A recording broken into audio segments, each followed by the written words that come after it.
Acabamos de sair de um evento incrível. Não foi a virada do Flamengo. Pode ficar tranquilo. Deve ser vascaína, coitada. Acabamos de sair do maior acampamento de inverno das águas. Ontem à noite, encerramos as programações do acampamento chamado Redenção. E, meus irmãos, a gente trabalhou muita coisa. Foi muita chulapada bíblica para que a gente pudesse entender o que significa viver essa bendita redenção do Senhor. Opa, calma aí que o meu auxiliar aqui me travou. Falamos sobre as diversas áreas da vida que precisam ser alcançadas pelo agir do Espírito Santo. Falamos sobre como essa redenção que atingiu meu coração, que está me conduzindo a uma vida espiritual melhor, precisa conduzir toda a minha vida numa direção melhor. Falamos como é desafiador trabalharmos em prol de cada dia da nossa vida estarmos buscando nos conectar com as pessoas. Falamos sobre o desafio de não só nos conectar com as pessoas, mas ainda de encontrar ganchos para falar sobre a palavra de Deus, para trazer a verdadeira esperança do Evangelho para elas. Ontem, de forma ainda mais especial, falamos sobre o tema da redenção que nos leva à comunhão. E foi muito legal. Sim, você que não esteve conosco, infelizmente, perdeu essa grande oportunidade de desfrutar de momentos preciosos de comunhão. Comunhão que vai ser todo o direcionamento do nosso trabalho com a juventude nesse mês de agosto, que vai entrar agora. Então, tudo que a gente vai conversar aos sábados, todas as atividades, tudo que acontecer, vai ser visando promover ainda mais comunhão entre nós. Então, você é nosso convidado. Enquanto Igreja das Águas, enquanto pessoas que servem ao Senhor e têm alvos missionários, a convidar todos os seus alvos missionários para cada um dos eventos que a gente vai anunciar nos próximos domingos, que serão muitos. Então, fica ligado. Te convido também a orar por esse trabalho e, principalmente, ativamente se envolver com medidas de comunhão, que é algo que a nossa igreja procura sempre trabalhar, com o café da manhã, com culto de gratidão, com a celebração dos aniversários, comunhão que é essencial para a nossa vida. Hoje também, assim como a gente encerrou ontem as atividades do nosso acampamento, hoje também caminhamos aí para o encerramento de uma série sensacional. Uma série que nos fez mergulhar nos textos do livro do profeta Isaías, que nos fez ir além, que deu as chulapadas que eu falei lá, né, que a gente tomou lá no acampamento, a gente vem tomando chulapada há meses. Isso aí não é nada. Isaías foi mostrando ali, ó, você acha que é alguma coisa? Isso não é nada. Você acha que está difícil? Olha como pode piorar ainda mais. Mas a garantia de que a fé e a esperança seriam sempre, diariamente renovadas no Senhor. Chegamos ao fim dessa série. Então você que se sentiu massacrado por Isaías, pode glorificar a Deus de pé. Sobreviveu. Mas significa que uma nova série de chulapadas vem aí. Então, fica ligado, porque Deus já há de trabalhar daqui para frente. Hoje, como a gente está se despedindo, né, dessa série, e você lembra o nome da série? Não, pô, agora é tarde, né? Mas vai lá, como é que é o nome da nossa série, irmãos? Exatamente. Série que tratou muitas questões do meu coração e que tem me ensinado a questionar diversas verdades absolutas que eu carregava. Verdades que eu jurava que eu estava certo em carregar, em defender. Série de mensagens que me ajudou até aqui a encontrar esperança, renovar a minha fé nas mais diversas condições. Hoje, nossa reflexão está fundamentada num dos textos mais famosos de Isaías, que a gente tem pelo menos meia dúzia de músicas que falam desse texto. E eu te convido a abrir a sua Bíblia no livro do profeta Isaías, capítulo 9, versículos 1 ao 7. E aí você provavelmente já está. Um menino nasceu como... legal. Legal. Referências, irmãos, referências. Isaías 9, do 1 ao 7. Diz assim a palavra do Senhor: Contudo, não haverá mais escuridão para os que estavam aflitos. No passado, ele humilhou a terra de Zebulon e de Naftali, mas no futuro honrará a Galileia dos gentios, o caminho do mar junto ao Jordão. O povo que caminhava em trevas viu uma grande luz. Sobre os que viviam na terra da sombra da morte, raiou uma luz. Fizeste crescer a nação e aumentaste a sua alegria. Eles se alegram diante de ti como os que se regozijam na colheita, como os que exultam quando dividem os bens tomados na batalha. Pois tu destruíste o jugo que os oprimia, a canga, ou o peso, que estava sobre os seus ombros, e a vara de castigo do seu opressor, como no dia da derrota de Midian. Pois toda a bota de guerreiro, usada em combate, e toda a veste revolvida em sangue serão queimadas como lenha no fogo. Porque um menino nos nasceu, um filho nos foi dado, e o governo está sobre os seus ombros. E ele será chamado Maravilhoso Conselheiro, Deus Forte, Pai Eterno, Príncipe da Paz. Ele estenderá o seu domínio e haverá paz sem fim sobre o trono de Davi e sobre o seu reino, estabelecido e mantido com justiça e retidão, desde agora e para sempre. O zelo do Senhor dos Exércitos fará isso. De uma forma geral, podemos dizer que essa foi a mensagem central do livro de Isaías: apresentar para um povo vivendo circunstâncias caóticas que ainda existe esperança. Porém, muito além de uma esperança pontual, de uma vitória sobre circunstâncias pontuais, o livro de Isaías nos apresenta uma necessidade de vivermos com fé e esperança em uma causa específica, que devia ser norteadora de toda a vida, não só pontualmente. A esperança de que finalmente haveria paz, sossego, tranquilidade. Pois um dia o grande rei, o Messias prometido, reinará, e quando ele reinar, desfrutaremos plenamente do seu reinado. Essa é a promessa que Isaías está apresentando. Essa mensagem poderosa aqueceu corações desanimados ao longo de toda a história. E essa mensagem, durante muitos anos, fez com que o povo, a cada novo rei que fosse surgindo, a cada nova esperança ali, um novo líder surgiu, uma pessoa chamando ao arrependimento. Será que esse é o Messias prometido? Nascia uma nova esperança e morria em meio a frustrações. Mas como apresentamos no panorama histórico desse texto, agora o trono de Israel tinha caído. Israel não é mais considerado uma nação. Eles são sem terra, e não são nem organizados como os sem terra. Eles são sem rei, completamente destruídos, sem recursos, sem nenhum vínculo. O reino de Judá, que é o remanescente que se tinha de tudo que era povo de Deus. Trono onde estavam os descendentes de Davi, está por um fio. Deve cair a qualquer momento. E como a gente já viu historicamente, caiu, né? Só que eu estou falando do período do texto. E todas as profecias apontam que o juízo de Deus ainda cairia sobre o seu povo. O fim estava próximo. Como manter o nosso coração atento e confiante? Como manter alguma esperança quando tudo que você vê ao redor é desgraça? Nossa, eu comecei a relembrar de várias das mensagens que a gente falou aqui ao longo desse período da série de Isaías. Gente, como a gente citou desgraça aqui, cara? Coisa que está acontecendo na nossa vida, no nosso país, na nossa região, na nossa cidade, que tem afetado diretamente a gente, complicado muito as nossas vidas. Só que você olha ao redor, ao mesmo tempo que existe tanto sofrimento, parece que nada abala a vida das pessoas. Como se já tivesse até uma anestesia para o sofrimento.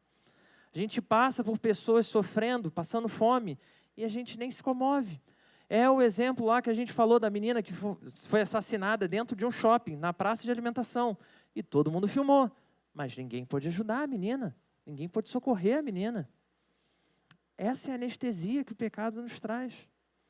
A única forma de sustentar o nosso coração, a única forma de vencer esses momentos, de realmente crer, é fundamentando a nossa fé e a nossa esperança de maneira verdadeira.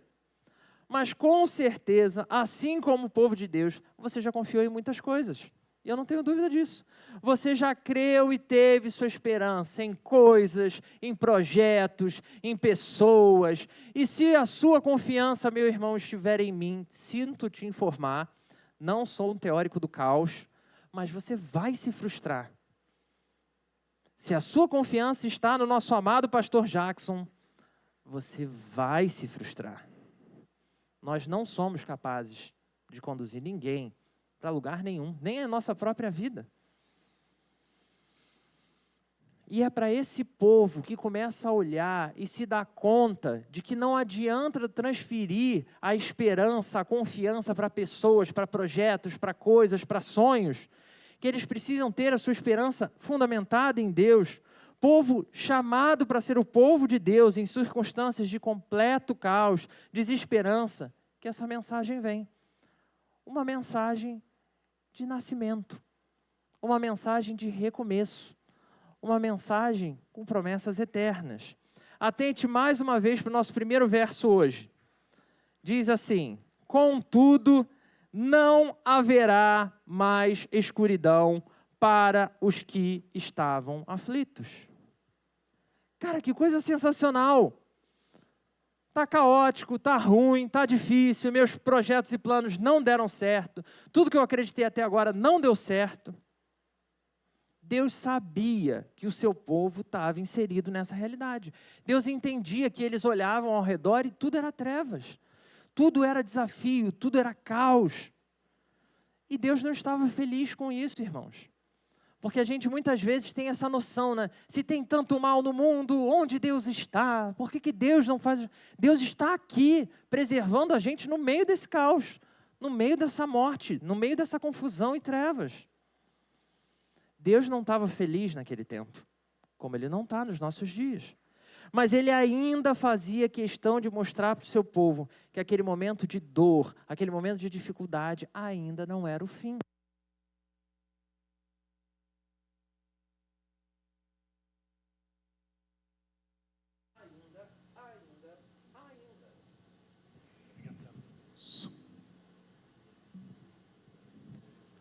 Ainda, e gostei desse.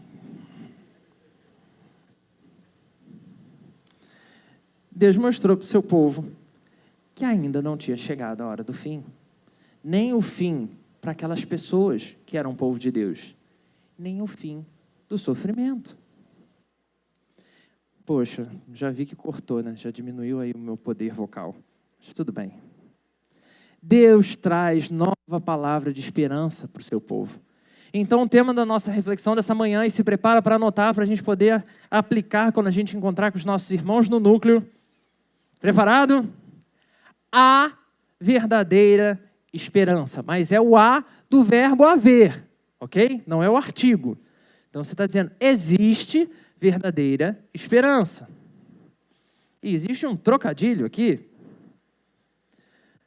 porque eu não sei se você conhece alguma coisa da língua portuguesa, mas faz muita diferença quando a gente diz que há alguma coisa ou há alguma coisa. Você entende essa diferença? Estou vendo que o pessoal está meio perdido, né? Então vamos lá. Pois assim como aquele povo no tempo de Isaías, eu vou explicar, irmão, não precisa ficar ansioso, tá? Eu vou explicar. Pois assim como aquele povo nos tempos de Isaías, nós temos muita dificuldade em nos perdermos nessa troca do verbo haver, do verbo que vai trazer essa percepção de existir, com um artigo a, que só fala a esperança, ou seja, uma esperança, né? A mensagem é, existe verdadeira esperança. Existe uma esperança que é superior a toda e qualquer outra esperança que se pode ter. Existe uma esperança segura e absoluta que não vai ser contaminada por absolutamente nenhuma outra coisa. É isso que significa o A com H nesse caso. Mas no ímpeto e ansiedade de vermos solução para os nossos problemas, de nos livrarmos do caos em que a gente está submetido. Nós queremos de novo e de novo saber qual a esperança verdadeira. A esperança é o quê? Subir um monte? Então subo. Mole, subir um monte. É acordar 3 horas da manhã para orar? Vou orar então. É o quê? É dar um dízimo de 30%, o trízimo, né? Sei lá. E aí as pessoas inventam coisas para fazer no ímpeto de algo que eu possa fazer vai promover uma mudança real. São pessoas que buscam a verdadeira esperança, achando que são pequenas coisas que vão trazer a grande resposta que a vida delas precisa. E por isso, irmãos, olhamos de novo e de novo para pessoas erradas, para projetos errados, para planos errados, como se fossem os verdadeiros norteadores da esperança de Deus para as nossas vidas. E por isso, a gente se frustra, a gente se afunda no caos. Mencionamos isso diversas vezes aqui, quando citamos as eleições, por exemplo. Né? Quantas pessoas perderam aí vínculos de anos, porque um batia no peito que era azul e o outro batia no peito que era vermelho. Fora as outras cores, né? Que ainda tinham aí também no meio. Como o nosso coração se comporta dessa forma, irmãos.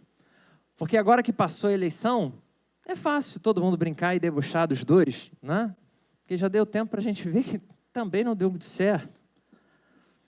Mas quantas e quantas eleições, você que tem mais experiência como eu, que já participou de várias eleições antes, quantas vezes você já disse coisas, agora São Gonçalo vai. Olha aí, ó, tá asfaltando, rapaz. Ó. Agora vai para frente, hein? Agora o Brasil vai bombar. Agora é o filho do Brasil. E nós nos frustramos. De novo, de novo e de novo. Hoje mesmo estamos em pleno processo eleitoral aqui e agora, votando para mais um diácono do time de serviço da nossa igreja. E louvado seja Deus. A igreja está crescendo, precisamos de mais trabalhadores. Temos homens para servir ao Senhor aqui. E, de novo, é possível que o seu coração se iluda com essa mensagem. Quem dos homens aqui da igreja é o mais espiritual? Aí você liga o seu radar espiritual, né? Para achar o irmão espiritual, que vai ser o diácono. Ah, achei. Agora sim, se o irmão fulano ou se o irmão ciclano foi eleito, a igreja vai finalmente acontecer. Agora vai, pode ficar tranquilo, pastor Jackson, agora não tem mais erro. E perceba que se essa esperança é o que tem conduzido a sua vida, não é por aí. É até uma esperança boa de se ter, e eu tenho a esperança de que vai melhorar o serviço que a gente oferece para a igreja, porque a gente vai ter mais uma pessoa se dedicando. Afinal, todos esperamos que a pessoa que vai somar ao time de diáconos seja uma bênção em nossa igreja. Pelo menos eu espero que a igreja esteja votando pensando nisso. Né? Ainda mais do que tem sido até agora, que todos os nossos irmãos já são bênção, atuam na igreja. Mas a nossa verdadeira esperança não está, ou não deveria estar, em mais uma pessoa. Então existe uma verdadeira esperança. E essa pessoa até pode fazer parte da esperança que a gente está falando. Mas a nossa esperança não pode estar centralizada, totalizada nessa pessoa. Depois disso, o nosso texto ainda continua. Ele segue sendo mais específico. Ele vai dizer, no passado ele humilhou a terra de Zebulon e de Naftali, mas no futuro honrará a Galileia dos gentios, o caminho do mar junto ao Jordão. O povo que caminhava em trevas viu uma grande luz. Sobre os que viviam na terra da sombra da morte, raiou uma luz. Agora, nesse instante, nesse momento, às 10h49, mais de 2000 anos após a vinda do Messias prometido, percebemos claramente o que o povo de Deus, nos dias do profeta Isaías, só via como uma sombra. Hoje a gente sabe que o Messias veio, ele cumpriu o projeto de Deus, a forma como ele fez isso, ressuscitou, impactou a vida de pessoas daquele tempo até os nossos dias, nos ajuda a crer, hoje, certo, de que Jesus é essa pessoa. Essa região tão inesperada, tão surrada será agraciada. Que região é essa? A bendita Galiléia, a terra lá de Nazaré. Tipo, pode sair alguma coisa boa desse lugar aí chamado São Gonçalo? Desse caos aí que você vive? Dá para sair alguma coisa boa? Se você virou o ano aqui com a gente e assistiu os slides da nossa querida, amada irmã Thaís, e ela disse, por que amamos São Gonçalo? Você sabe que sim, é possível amar São Gonçalo. Temos muitos motivos para amar São Gonçalo. Tem muita coisa muito boa aqui.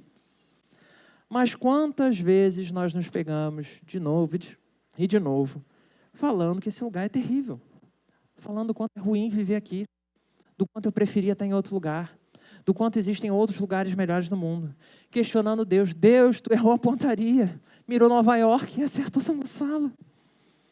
Mirou o primeiro mundo e acertou aqui.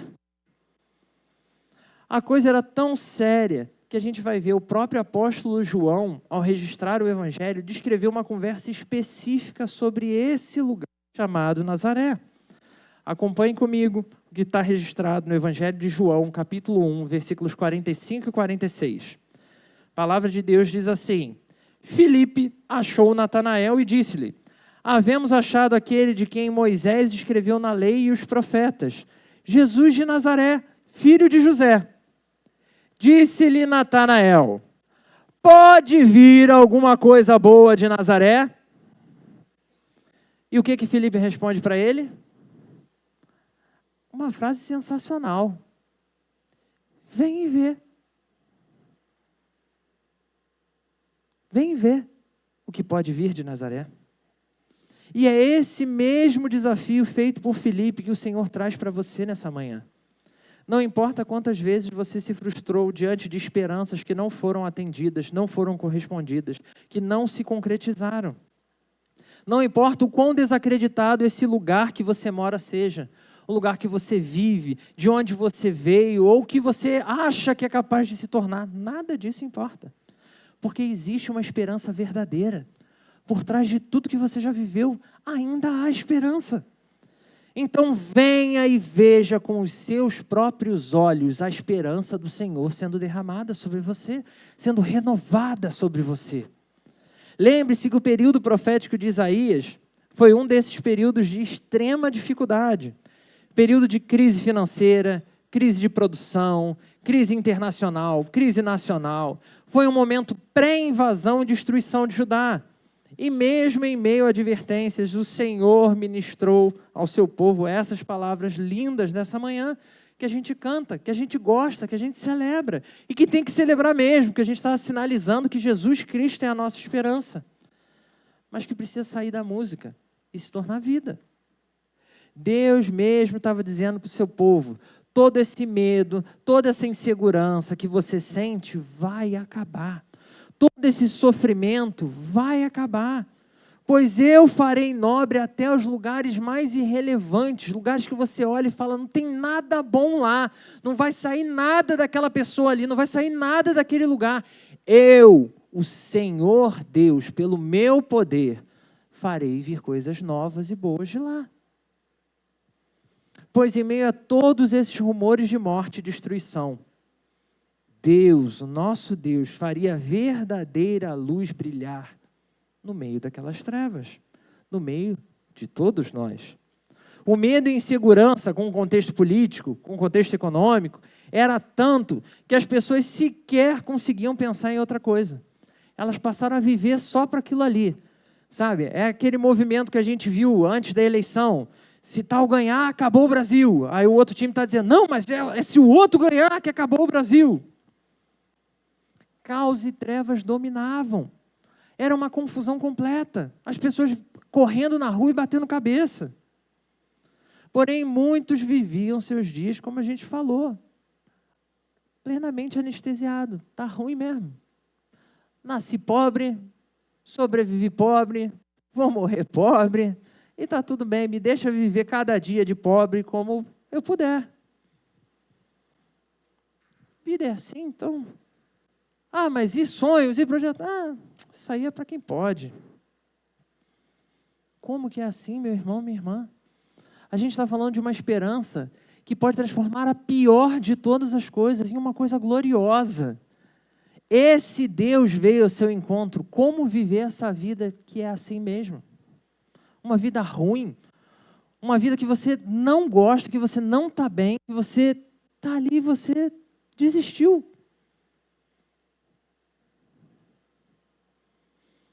E eu sei que o seu coração muitas vezes acredita nisso, que não tem o que fazer. Já era, você já fez tudo que estava ao seu alcance.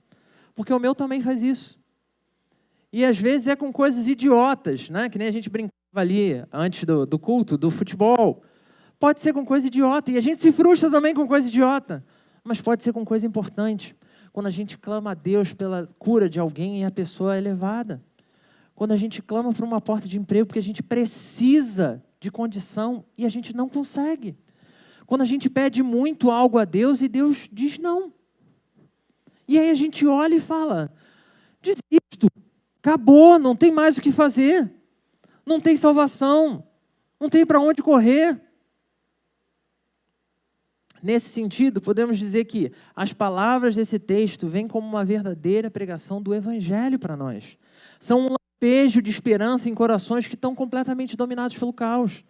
E dominados por um caos que não é pontual e passageiro, mas que já está tão intimamente conectado com o nosso coração, que já oprime, já não sai da nossa cabeça, nem quando a gente está sorrindo no momento feliz, a gente está lá pensando naquela coisa que ainda não foi resolvida.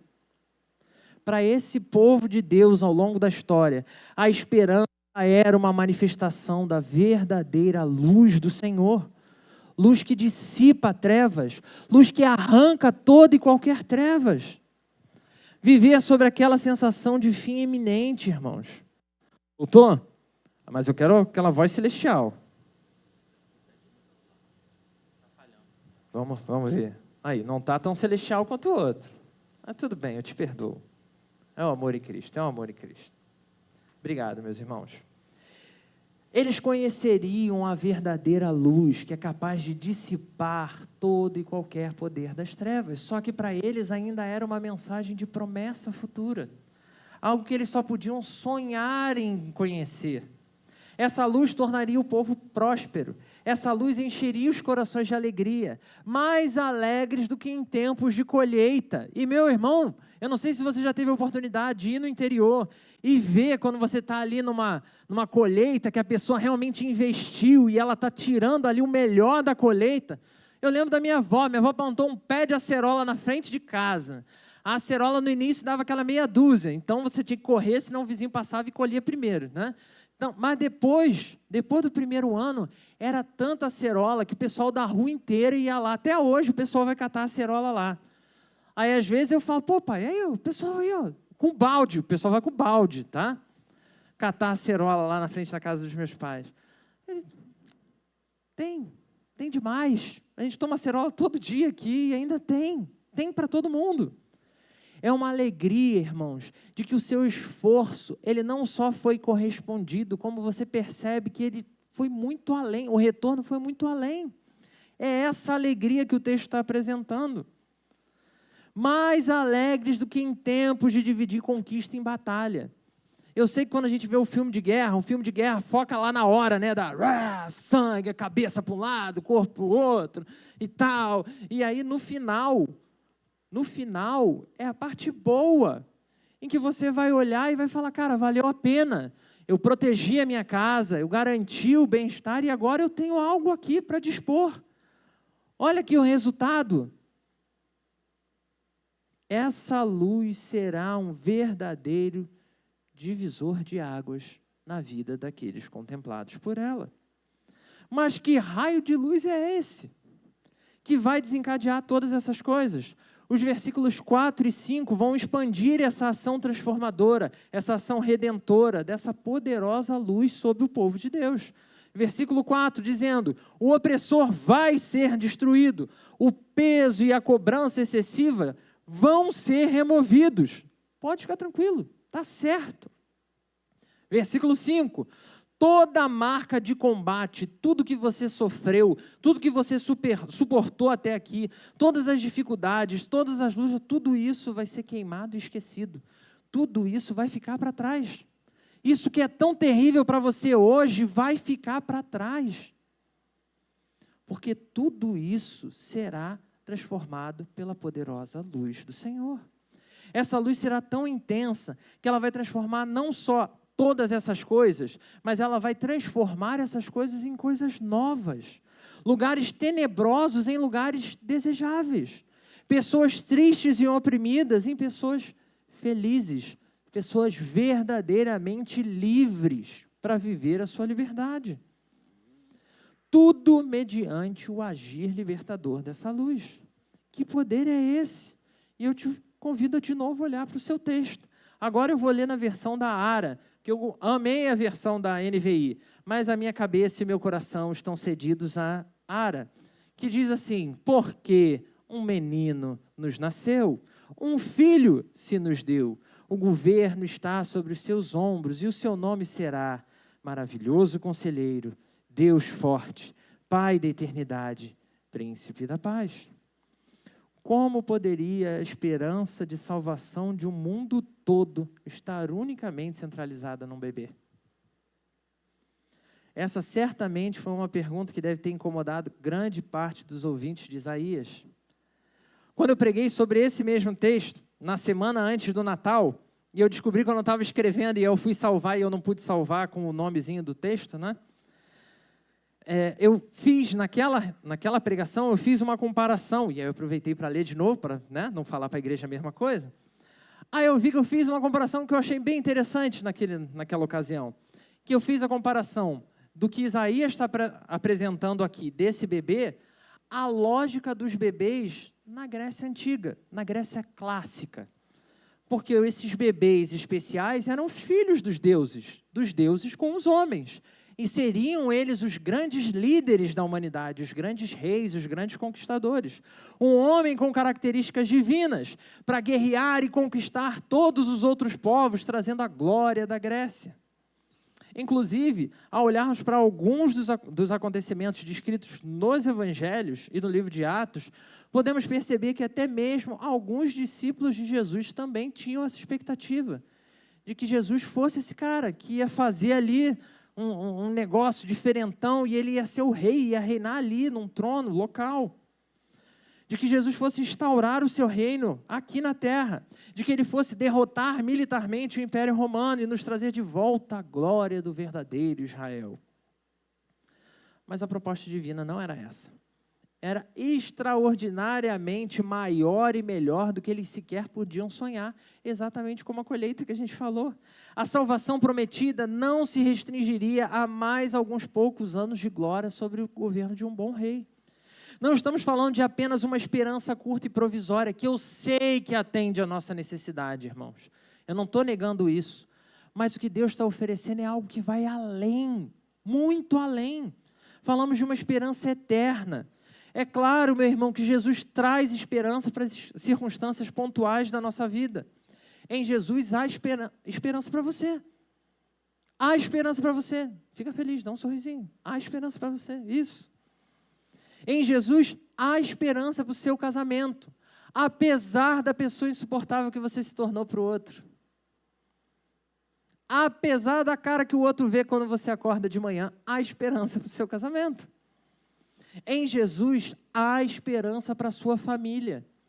Família que talvez, como a gente mencionou, pode estar partida ainda por questões de eleição, pode estar partida por outras brigas que não fazem mais nenhum sentido hoje. Há esperança em Jesus. Em Jesus há esperança para toda e qualquer área específica da vida de cada um daqueles que são o povo de Deus.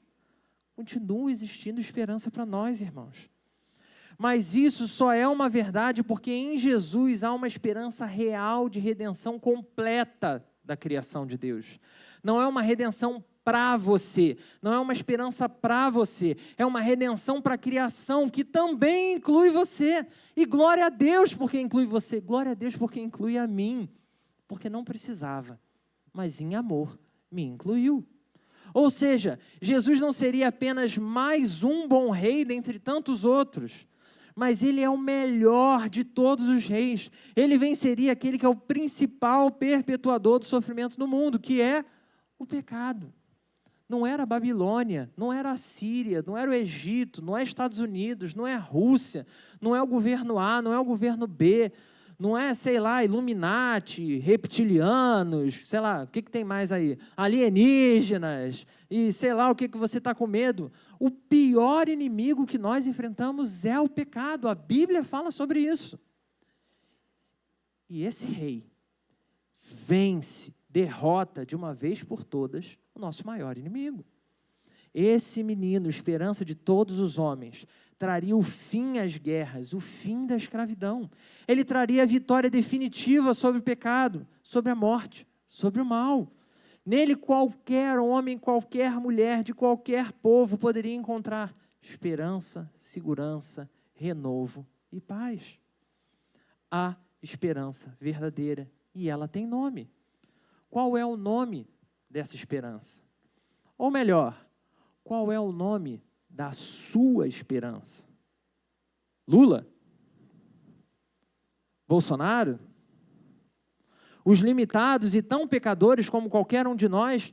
Porque é fácil a gente olhar para outras pessoas que estão lá fora, ou influencers, ou, sei lá, qualquer segmento aí que você queira ter como referência. Seriam essas pessoas a esperança de Deus para você? Você não é melhor que elas. Ou talvez, nem elas melhorem que você. Ou talvez sua esperança seja atingir alguma meta em particular, conquistar alguma coisa, e aí sim você será feliz. E a gente fala tanto disso aqui. Como é fácil a gente se iludir com essas coisas.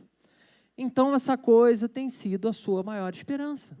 Se quando você se formar, ou como a gente falava ainda ontem, no pré-vestibular, ai, tô louco para entrar na faculdade. Aí os que estão dando aula, que estão na faculdade, ai, tô louco para sair da faculdade. Os que já saíram da faculdade, ai, tô louco para chegar numa condição melhor. Então a gente está sempre com um novo desafio e muitas vezes a gente coloca esse novo desafio, essa nova meta, como uma grande realização da nossa vida. A coisa que vai resolver o nosso problema. E não vai. Por isso, eu preciso que você responda para você mesmo, olhando para o seu coração. Qual é a sua esperança? Qual é essa coisa que você tem chamado de esperança da sua vida? Onde você tem depositado realmente o seu maior objetivo? Não, eu vou fazer isso aqui, porque é isso aqui que é importante. É a glória de Deus? Porque várias vezes, quando eu olho para a minha vida, eu vejo que não é. Até é. É tipo, não, eu quero ser o melhor psicólogo, mas eu quero ser o melhor psicólogo para a glória de Deus. Então, a glória... Será, irmão? Será que é esse o objetivo mesmo? Ou talvez seja qualquer outra coisa, porque a nossa vida vai mudando e as coisas vão acontecendo. Às vezes, realmente, a nossa maior esperança é uma cura. É alguém fazer um exame lá e um médico ver alguma coisa que ninguém mais viu e resolver o problema. É uma resolução no casamento que parece que está perdido e já tentamos de tudo e aí agora vem alguém e agora vai. Ou qualquer coisa, meu irmão, de verdade, que tenha se tornado o centro da sua vida, que tenha dominado seu coração. E perceba que eu não dei absolutamente nenhum exemplo de coisa ruim hoje, quando eu falei dessas esperanças. Pelo contrário, todos os exemplos foram coisas desejáveis, coisas que enchem o nosso coração de esperança real. Mas nenhuma dessas coisas é a verdadeira esperança em si mesmo. E a gente precisa relembrar isso para o nosso coração. Todas essas coisas são meras fagulhas da grande luz da esperança que esse texto está apresentando. Porque o Deus que nos oferece a grande luz, Ele se revela para nós em todas essas outras áreas. O nome da verdadeira esperança está escrito no nosso texto. E o seu nome será Maravilhoso Conselheiro, Deus Forte, Pai da Eternidade, Príncipe da Paz. Para um povo perdido, o que está sendo falado é: você, meu irmão, minha irmã, que não sabe o que fazer da vida, não sabe como tomar decisão, que olha e, poxa, não faço a menor ideia. Ele é o maravilhoso conselheiro. E Ele está com você nesse momento. para um povo fraco, perdido, com medo, que olha ao seu redor e vê que não vai chegar a lugar nenhum, porque todo mundo é mais inteligente que eu, todo mundo é mais forte que eu, todo mundo é melhor candidato que eu. Para você, o Senhor se aproxima e diz: eu sou o Deus forte. Eu faço o fraco forte pelo meu poder e não pelos seus braços, não pela sua competência. Para um povo abandonado e traído, um povo deixado de lado, Ele é o Pai eterno, presente. E aqui, meu irmão, minha irmã, você que se sente abandonado, você que foi abandonado, você que está vivendo o processo de abandono, porque é algo que muitas vezes a gente não se dá conta que está acontecendo com a gente, ou que aconteceu com a gente, e o quanto isso marcou.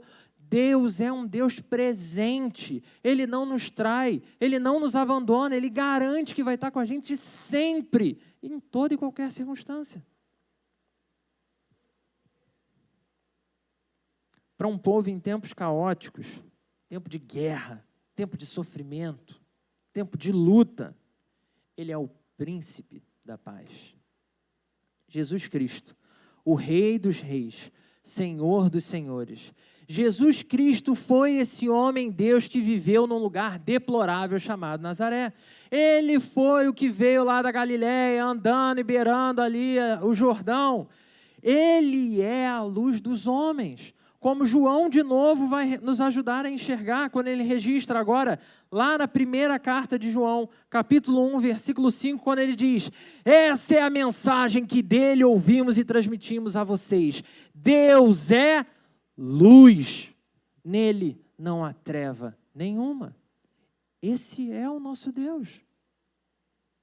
Jesus Cristo foi essa poderosa luz enviada em meu favor, em seu favor, como parte da redenção que está acontecendo na criação. A luz de Deus manifesta em nossos corações se chama Jesus Cristo. A luz que traz ressignificação para tudo que existe. Jesus Cristo, o Redentor, é a verdadeira esperança. Mas o mais incrível dessa mensagem de esperança é que ela foi escrita há tanto tempo atrás.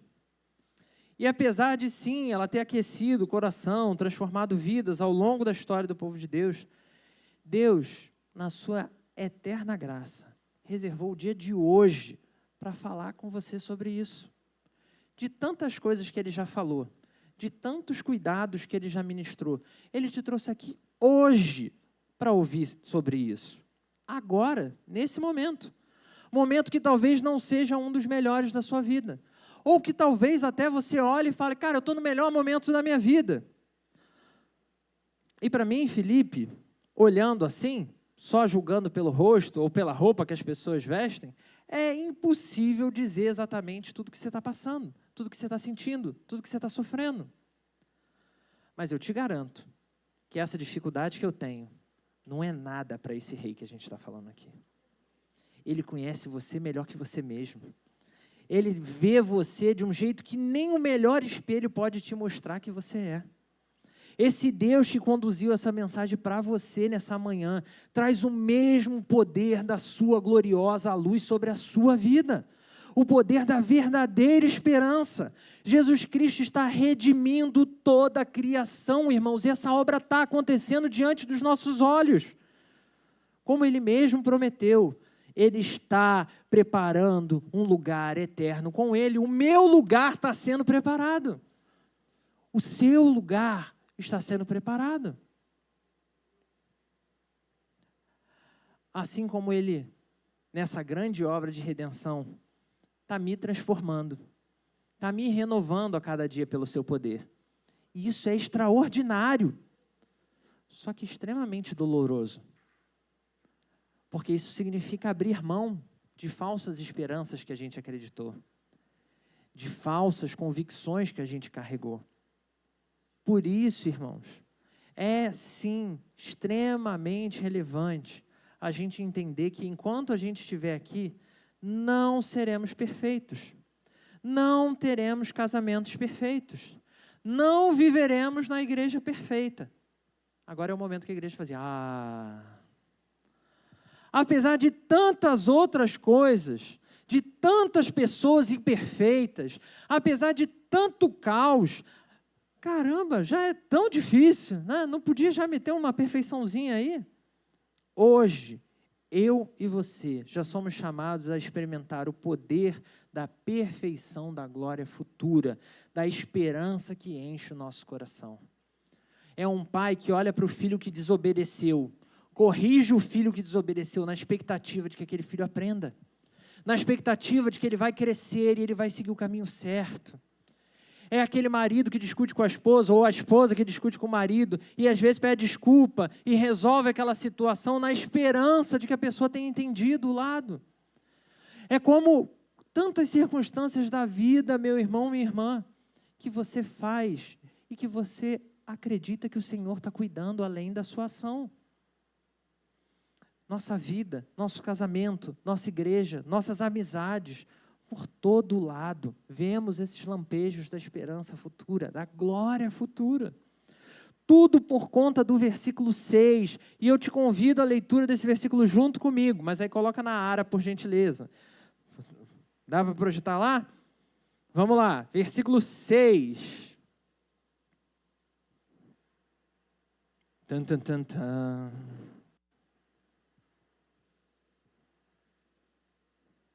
Aê! Porque vamos juntos, irmãos? Forte, com força do seu coração, vamos lá. Porque um menino nos nasceu. Um filho nos foi dado. Não, isso aí é NVI. Isso aí é NVI. Olha lá, NVI, falei, ó, lá em cima. Aê, agora sim. Ih, caraca. Tá vendo? A artimanha do inimigo.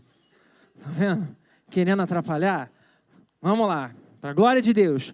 Porque um menino nos nasceu, um filho se nos deu, o governo está sobre os seus ombros, e o seu nome será Maravilhoso Conselheiro, Deus Forte, Pai da Eternidade, Príncipe da Paz. Esse é o meu Deus.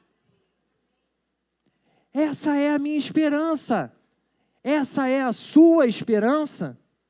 Que a sua esperança, meu irmão, minha irmã, esteja verdadeiramente firmada no Senhor. Pois existe sim uma verdadeira e maior esperança que qualquer outra que esse mundo tem a oferecer. Essa esperança é Jesus Cristo. E eu te convido a nessa manhã depositar nele absolutamente toda e qualquer outra esperança que você tem. Quer casar? Amém. Coloca diante do altar. Senhor, conduz. Quer um emprego? Amém. Coloca lá, para a glória de Deus. A confiar que Ele é o Rei que cuidará plenamente de você como nenhum jamais cuidou. Não é o seu emprego que paga as suas contas. É Deus que abençoa a sua vida para você ter condição de pagar as suas contas. Não é a sua família que te dá amor, é Deus que faz o amor dele abundar naquelas pessoas limitadas, pecadoras, e que cuida de você através delas. A renovar no Senhor, que você se sinta desafiado a renovar no Senhor a sua fé, a sua esperança, apesar de toda e qualquer circunstância que se levante. Mas antes ainda da nossa oração final, eu gostaria de fazer um desafio ainda especial. A gente está falando, né, da comunhão, né, lá com os jovens e tudo mais. Assim como essa mensagem chegou até você, eu te desafio como porta-voz da mensagem redentora de Jesus Cristo, compartilhar sobre o que Ele tem feito na sua vida ao longo dessa semana em particular. Que você consiga, primeiro, ter momentos reflexivos, você e Deus. Deus, o que o Senhor está fazendo na minha vida? O que o Senhor já fez na minha história? Onde, Senhor, eu tenho podido contemplar essa manifestação da Tua glória futura no meu dia a dia, na minha família? Onde que essas coisas derramam graça sobre mim, Senhor? Para identificando essas coisas, procurar as pessoas que têm caminhado ao seu redor, desesperadas, como as pessoas nas ruas lá de Judá, como as pessoas nas ruas de São Gonçalo. Amigos que eu amo, amigos que você ama, pessoas que você conhece e quer que desfrutem de uma vida com Deus, e ainda estão lá fora perdidos. Com essas pessoas, meu irmão, minha irmã, eu quero te desafiar a compartilhar o que Deus tem feito. Situações que você percebeu sua esperança ser renovada. Momentos que sentiu um maravilhoso conselheiro com você. Momentos que percebeu o Deus forte te pegando lá do poço, lá do fundo e te trazendo de volta para cima. Situações que apenas o Pai da eternidade esteve ao seu lado. Pessoas que você confiava te abandonaram. Pessoas que eram referência mostraram que eram corrompidas. Mas Deus não te abandonou. Circunstâncias, irmãos, onde a gente estava completamente perdido e desesperado, mas o príncipe da paz estava lá. E a gente conseguiu seguir em frente, quando não havia nenhuma paz possível. Compartilhe com as pessoas ao seu redor sobre isso. Você certamente perceberá que os cuidados do Senhor sobre a sua vida são infinitamente maiores do que você percebeu até aqui. A alegria que esse texto promete é uma alegria que ela não se esgota no momento alegre, mas que perdura pela nossa vida e nos leva a confiar na alegria extrema e completa que teremos na eternidade, desfrutando no nosso dia a dia, em pequenas gotas, em pequenas fagulhas dessa gloriosa luz, a luz de Jesus Cristo. Desafio proposto. Agora sim, te convido a orar. Santo Deus, nós falamos no início, Senhor, o quanto é difícil para nós, porque é tão fácil a gente esgotar as nossas forças, dedicar tudo que temos, Senhor, para pessoas, para coisas, para projetos e acabarmos de novo frustrados, Senhor. Obrigado porque o Senhor não nos condena por essas coisas. Pelo contrário, o Senhor conhece a nossa corrupção e o Senhor tem tratado a corrupção de cada um de nós diariamente, Senhor. Obrigado porque o Senhor é esse Deus maravilhoso, esse conselheiro presente, Pai, que está ali dia a dia nos auxiliando na caminhada. Obrigado, Senhor, pela força que nos tira de lugares, Senhor, que não temos como nos mover e o Senhor nos move. Senhor, obrigado pela paz, pela provisão, pela segurança. Obrigado, Senhor, por tantas dádivas. Te peço, Senhor, que assim como o Senhor nos trouxe nessa manhã palavras renovadas de esperança, que o Senhor nos ajude a, de novo, depositar a maior esperança da nossa vida no Senhor. Que toda e qualquer outra esperança que surja, Senhor, seja sempre secundária e promotora da Tua glória, Senhor. Se a pessoa quer casar, que ela case, seja feliz e glorifique ao Senhor por isso. Se meus irmãos buscam emprego, que eles conquistem, Senhor, mas para a Tua honra e para a Tua glória. Que se concursos forem o objetivo, que sejam ultrapassados, vencidos, conquistados para a Tua glória. Ajuda-nos, Senhor, a confiar de verdade no Senhor, para que o mundo possa contemplar essa gloriosa luz. Senhor, nós temos andado apagados, o mundo está em trevas, e o nosso desafio hoje é no Senhor, sermos a luz que São Gonçalo precisa, sermos a luz que o Rio de Janeiro, que o Brasil, que esse mundo precisa. Por isso, age no meu coração, Senhor. Age no coração de cada um dos meus irmãos, ajudando a depositar unicamente no Senhor a esperança da vida deles. E que dessa forma, Senhor, o mundo veja que existe esperança pela redenção que o Senhor está fazendo, em nome de Jesus. Amém.